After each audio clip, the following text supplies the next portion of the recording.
Hello नमस्कार, welcome to AK organic. तो हमने इससे पहले की थी क्लेजन कंडेंसेशन रिएक्शन और आज हम करने वाले हैं डिकमन कंडेंसेशन रिएक्शन। आपने अगर क्लेजन कंडेंसेशन रिएक्शन देखी हो तो इसको समझना बहुत इजी है, because intramolecular Claisen condensation reaction is called Dieckmann condensation reaction. तो मैं आपको बस एक छोटा सा ओवरव्यू देके फटाफट इसका एक मैकेनिज्म करा देता हूँ एक एग्जाम्पल के साथ, ठीक है। सो डिकमन कंडेंसेशन, जैसे कि मैंने बोला, intramolecular Claisen condensation reaction. Claisen condensation में हमने क्या पढ़ा था? सबस्ट्रेट हो सकता है एनी एस्टर जिसके पास अल्फा हाइड्रोजन एटम हो, इसको हम एल्कोक्साइड से ट्रीट कराएंगे। ये एल्कोक्साइड कौन सा होगा? जो ये एस्टर के एल्कोक्साइड का पार्ट होगा, ठीक है। उसके कॉरस्पॉन्डिंग हम जो है बेस लेते हैं सोडियम एल्कोक्साइड, कोई भी एल्काइल ग्रुप के कॉरस्पॉन्डिंग ही यहाँ पर जो है हम बेस लेंगे और एक्वस वर्कअप के बाद हमें क्या मिलेगा?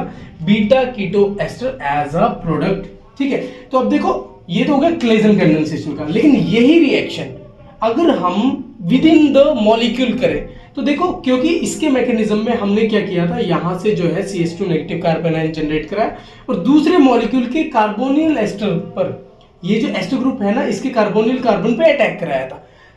तो अगर हमारे पास किसी मॉलिक्यूल के अंदर दोनों एस्टर ग्रुप प्रेजेंट हो तो इंट्रामॉलिक्यूलर रिएक्शन होगी और उसी रिएक्शन को हम डिकमन कंडेंसेशन रिएक्शन बोल रहे हैं। फॉर एग्जांपल के लिए हमारे पास ये मॉलिक्यूल है, इस मॉलिक्यूल में देखो ये एस्टर ग्रुप और ये एस्टर ग्रुप कॉरस्पॉन्डिंगली, तो हमारे पास दो ester group within the molecule हैं। अब जो क्लेजन कंडेंसेशन रिएक्शन इस मॉलिक्यूल पे हम करके particularly alpha beta keto ester जो प्रोडक्ट हम बना रहे हैं ना, तो इस रिएक्शन को हम डिकमन कंडेंसेशन रिएक्शन बोल देते हैं, ठीक है। अब इसका मैं जो है मैकेनिज्म आपको बता देता हूं कि कैसे ये फॉर्मेशन हुई, same as Claisen condensation reaction. तो अब हम इसका मैकेनिज्म देख लेते हैं। देखो, ये मॉलिक्यूल हमारे पास है, जैसे हमने इसमें इथॉक्साइड डाला, सोडियम इथॉक्साइड डाला, बेस डाला, तो ये जो है अल्फा हाइड्रोजन एसिडिक होता है, तो यहाँ पर जो है हमारे पास जनरेशन हो जाएगी CH2 CH negative, C double bond OOET ethyl group, then CH2 C double bond OOET, ठीक है। ये कार्बन आयन की जनरेशन होगी। अब ऑब्वियसली ये कार्बन आयन अटैक करेगा इस कार्बोनिल कार्बन पे, ये इलेक्ट्रॉन यहाँ जाएंगे, ठीक है, और यहाँ पे बना देता हूं मैं। देन हमारे पास क्या बनेगा? CH2 CH and then C double bond OOET CH2। अब यहाँ पे क्योंकि इसने इस कार्बन पे अटैक किया, यहाँ पे ड्रॉ कर देते हैं हम। यहाँ पर जो है 5 मेंबर्ड रिंग बन गई है, C डबल बॉन्ड O की बजाय ये बन गया O नेगेटिव, एंड ये जो है इस कार्बन से अटैच है और यहाँ पर है OAT, ठीक है जी। एज इट इज अटैक के कोरस्पॉन्डिंग मैंने ड्रॉ कर लिया।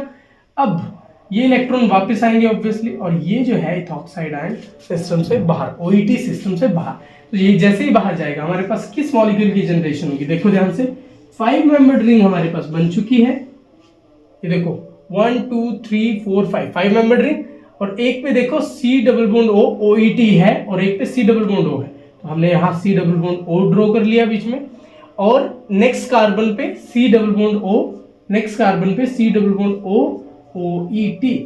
देखा जाए तो ये बीटा कीटो एस्टर हमारे पास बन गया। बट जैसा कि मैंने क्लेजन कंडेंसेशन में आपको बताया था, क्योंकि बेस हमारा जो है सिस्टम में रिएक्शन मिक्सचर में अभी है, तो यहाँ पर स्टेबल इनोलेट जनरेट होगा। यहाँ पर एक H है ना, हाईली एसिडिक होगा, यहाँ पर कार्बन एस्टर का यहाँ पे कार्बोनियल ग्रुप है, तो ये हाईली एसिडिक है, तो एक स्टेबल इनोलेट फर्स्ट जनरेट होगा यहाँ पे OET के प्रेजेंस में। एंड देन जैसे ही हम इसका एक्वस वर्कअप करेंगे, सेकंड कंडीशन मैंने बोला था ना, एक्वस H पॉजिटिव प्रोवाइड करेंगे, तो ये H ले लेगा और ये हमारे पास फाइनल प्रोडक्ट क्या बनेगा?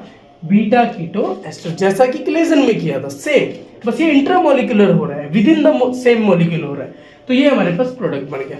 तो ये तो फाइनल वैसे हमारे पास बन गया बीटा कीटो एस्टर, लेकिन इसमें भी अगर आप फर्दर करना चाहो, एस्टर की हाइड्रोलाइसिस करना चाहो, ठीक है, एस्टर की हाइड्रोलाइसिस आप करो, तो यहाँ पे आपके पास बन गया ये compound C double bond O। Ester की हाइड्रोलाइसिस से क्या बनता है हमारे पास?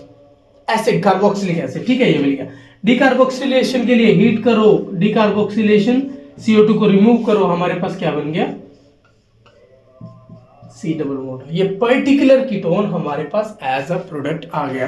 तो फॉर एग्जांपल अगर हमारे पास ये एज अ सबस्ट्रेट हो, ये प्रोडक्ट बनाना हो, तो आपको थोड़ी बहुत चीजें भी पता होनी चाहिए। वैसे नेम रिएक्शन यहीं तक है, बीटा कीटो एस्टर बनाने तक, बट स्टिल आगे कैसे प्रोसीड होता है कि अगर हमें ये प्रोडक्ट बनाना है इससे, तो कैसे बनेगा, ऑब्वियसली एस्टर की हाइड्रोलिसिस करनी पड़ेगी, डिकार्बोक्सिलेशन करना पड़ेगा हीटिंग से, देन हमारे पास पर्टिकुलरली प्रोडक्ट आ जाएगा। So this is all about Dieckmann condensation reaction. आपने देखा है कि क्लेजन एस्टर कंडेंसेशन बोल लो या क्लेजन कंडेंसेशन की तरह ही इसका मैकेनिज्म था, बेसिकली बस ये इंट्रामोलिकुलर क्लेजन कंडेंसेशन रिएक्शन ही है। So this is all about Dieckmann condensation reaction. फिर भी आपकी कोई क्वेरी है, कोई डाउट रह गया हो तो आप कमेंट करके पूछ लीजिएगा, मैं रिप्लाई ज़रूर करूंगा।